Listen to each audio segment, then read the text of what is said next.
മലപ്പുറം കൂരിയാട് ദേശീയപാതയിലെ എലിവേറ്റഡ് പാത തകരാനിടയായത് മണ്ണിന്റെ കുഴപ്പം മൂലമെന്ന് കരാറുകാരായ KNR കൺസ്ട്രക്ഷൻസ്.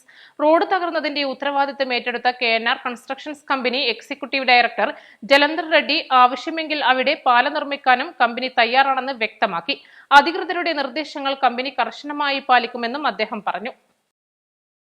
പ്രദേശത്തെ ഭൂഗർഭ സാഹചര്യങ്ങളും ഉയർന്ന ജലവിധാനവും തകർച്ചയ്ക്ക് ഘടകമായിട്ടുണ്ട്. വാഹനങ്ങൾക്ക് സഞ്ചരിക്കാനുള്ള അടിപ്പാത അപ്രോച്ച് റാമ്പുകളിലൊന്ന് ഇടിഞ്ഞു വീണു. ഇതോടെ സർവീസ് റോഡും താറുമാറായി. പ്രധാന പാതയുടെ ഇരുവശത്തുമുള്ള സർവീസ് റോഡ് എത്രയും വേഗം പുനഃസ്ഥാപിക്കുന്നതിനുള്ള എല്ലാ ശ്രമങ്ങളും നടത്തിവരികയാണെന്നും ജലന്ധർ റെഡ്ഡി പറഞ്ഞു.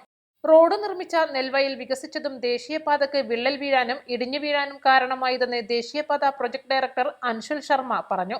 അശാസ്ത്രീയമായ റോഡ് നിർമ്മാണമാണ് ദേശീയപാതയുടെ തകർച്ചയ്ക്ക് കാരണമെന്ന ആരോപണം അദ്ദേഹം തള്ളിക്കളഞ്ഞു. കൂരിയാട് ദേശീയപാത തകർന്നതിന് പിന്നാലെ KNR കൺസ്ട്രക്ഷൻസ് കമ്പനിയെ കേന്ദ്ര സർക്കാർ ഡീബാർ ചെയ്തിരിക്കുകയാണ്.